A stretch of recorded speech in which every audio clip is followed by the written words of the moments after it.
Hello and welcome to the channel. Today we're going to be building a PC on a budget. I invested about $350 into the parts that I'm about to show you, and we'll come out with a much better machine than what I've been using. So if this sounds like something you're interested in, let's get right into it. So here's the starting point. This is a Dell XPS 8300. These were manufactured in the late aughts, 2008, 2009. It has an i7 2600 processor with 4 cores.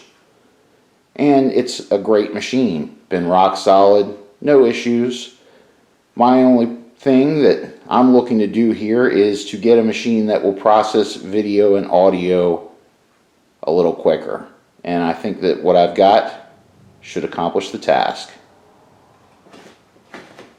First of all, we're going to be building it into this NZXT Phantom 410 case, which I've had sitting in a closet for quite some time. And obviously they don't make these anymore, but they must be in pretty high demand because people on Amazon are asking ridiculous money for these things used. So it's a good start. It was absolutely filthy.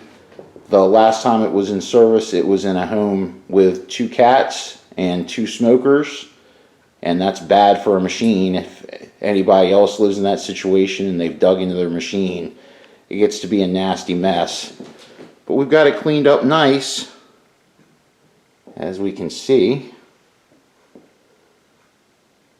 and ready to accept our new components, which are this ASRock motherboard, which is a socket AM4, and I'm a little bit upset about this particular item. I bought all this stuff that you see here on this side of the table from Micro Center, and Micro Center is a great retailer.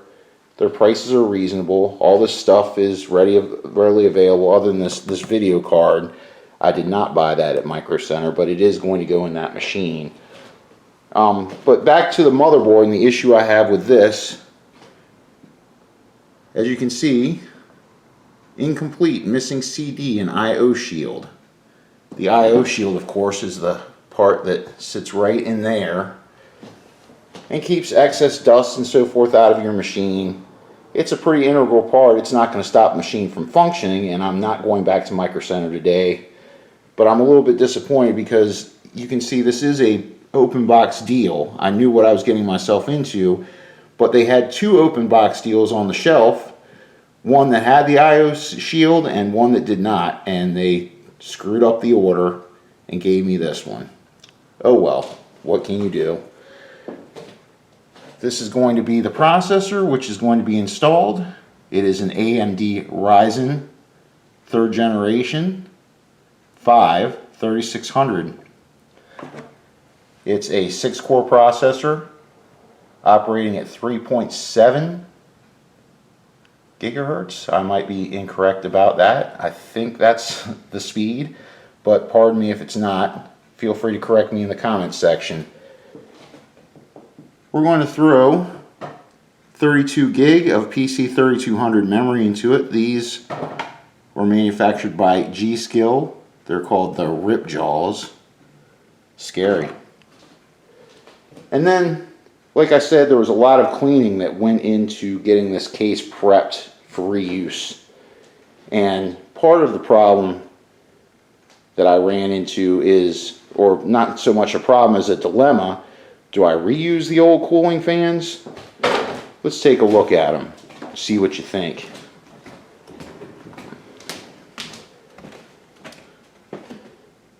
They're pretty gnarly. So the decision was made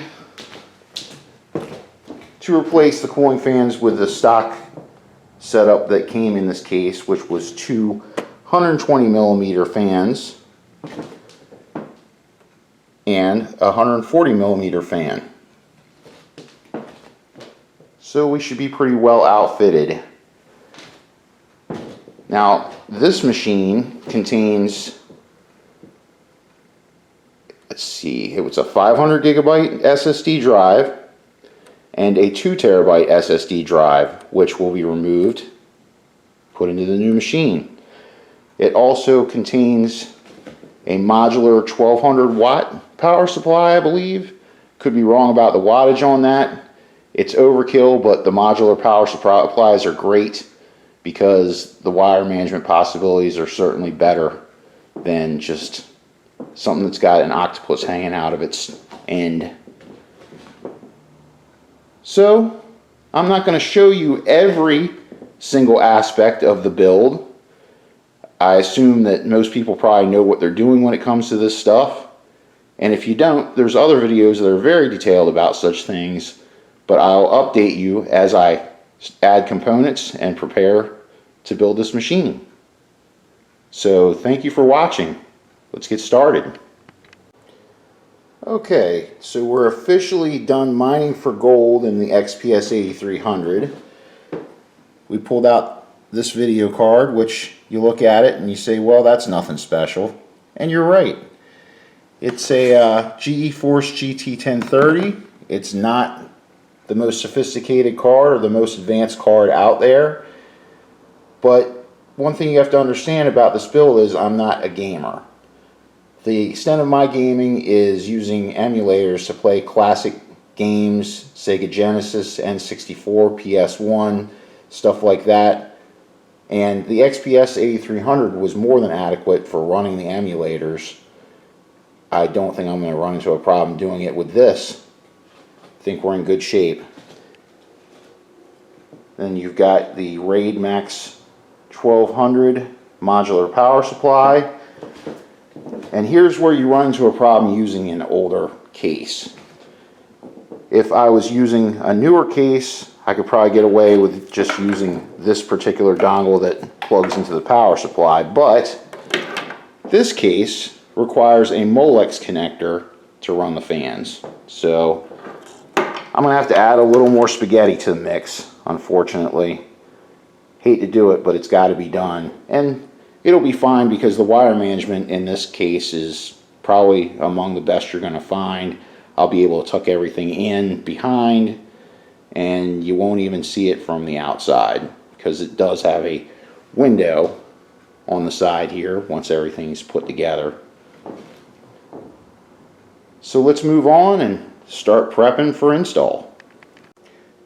I almost forgot to mention the two SSD drives that I removed from the XPS 8300 that are going into this machine are going to screw down to these nifty little rails. As you can see, it'll shoot right down to that. And then these rails slide right into the chassis as such. Can't really do it with one hand, but trust me, you'll see it in the finished product.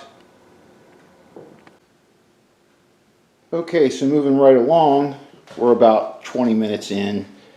As you can see, the new fans have been installed into the case. We got a big spaghetti mess of wires, but we'll straighten that out. The controls and ports have been secured back in. I had to take them off to really thoroughly clean everything. Oh, what else? Word of caution. When you're installing these fans, they have plastic housings and you get these coarse thread screws that essentially what's happening when you have a brand new fan is that you are creating threads in the plastic. So you have to be patient, take your time putting these fans in, otherwise you'll end up with a disaster. You'll either, if you torque it too much, you're going to either crack the plastic housing, which is no good, or you're going to strip out the plastic housing and then you've got a fan that's no good. So on we go.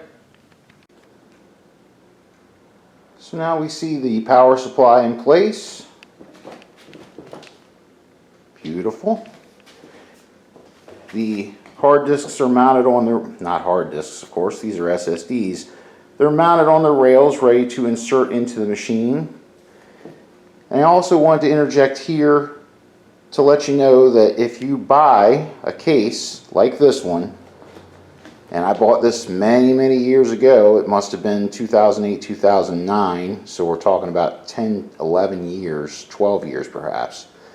But I had the forethought to keep the hardware. Anytime that you do a build like this and you get a new case, keep your extra hardware. As you can see, it's got the screws that came with the case and extras, and the slot covers, and some zip ties to tame the wiring once we get everything in place. So that was just another word of advice I wanted to pass along. Keep your hardware, don't throw it out. When you do an upgrade, you will need it. Next thing we're going to look at is getting ready to get the motherboard set into the case. And this is another crucial point, another very important thing that you have to look into. Set this aside. As you can see, there are standoffs inside the case. Now, I'm sure most people know this, but these standoffs are very important because they provide support to the board so that it doesn't get damaged. And if you have a stray standoff where it doesn't belong, you run the risk of shorting your board. So very important that you do a dry fit and make sure that your standoffs are all located properly.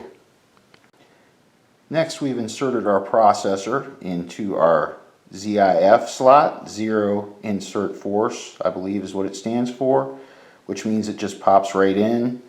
It's not going to allow you to put it in the wrong way. There's a little arrow that corresponds with the corner, and it drops right in, zero insertion force. Then you put your arm back down, and that locks your processor in. Let's take a minute to look at our progress here. The motherboard is now all installed, memory slots populated, cooling fan on the processor. And once again, I'm not happy about this, but Micro Center is 40 minutes away. Already made one trip there today. I'm not going to do it again unless there's a catastrophic failure with one of these components. Next, we're going to start hooking up the panel connectors and the power switches and LEDs and so forth. And as you're doing this, you're going to want to route, see, I'm making a mess on myself. Route your wires nice and even and clean so that when you go to zip tie those together, that everything is routed nice and there's not a big spaghetti mess everywhere. I know it looks like a mess now, but I've only connected a couple things. So when you're connecting up your wires to the board, you're going to want to really watch what you're doing, because these do have a positive and negative terminal, and on the LEDs in particular, if you put the positive terminal on the negative lug or vice versa, you're going to end up with a burnout LED. So pay close attention to your schematic that should be in your owner's manual for the motherboard, and hopefully it won't lead you wrong. I'm happy to report that we are just moments away from our first boot. Everything is installed. The wires are basically routed where I want them. I'll probably clean them up a little bit more, but I don't want to go and put zip ties all over stuff and end up having an issue and have to remove it. Pardon me while I trip over the chair.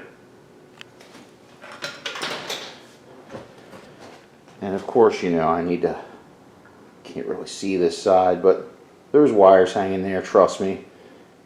And they'll all be cleaned and buttoned up. One thing that I did add that I was sort of on the fence about is the Blu-ray player. And that's there, you know, most people don't even fool with physical media these days, but that's there just in case there's something that I want to import, some sort of media that I want to import onto my machine. So there's plenty of room for it, plenty of power to run it, might as well put it in. Alright, the moment of truth has arrived. I almost had a miniature heart attack because I had hooked up the header pins wrong and I wasn't getting power. But hopefully we've got that cleared up now. Let's see what happens. Ah, looking good. We've got something. Of course you can't see it because it's going totally out of focus. So Windows is booting. Hopefully it will recognize the new devices.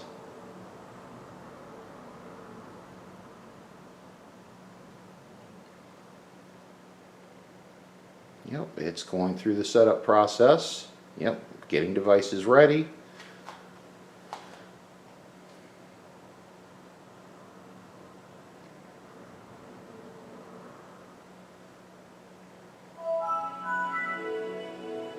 And there you have it, all booted up.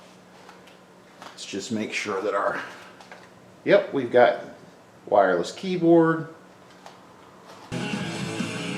Well, we're about to wrap this video up. All I have left to do is to zip tie some wires up. But there it is, all functioning. Playing back some music, which we should probably kill promptly before we get a copyright strike. But I hope you enjoyed this video. Hopefully it's been somewhat informative. Catch you on down the road.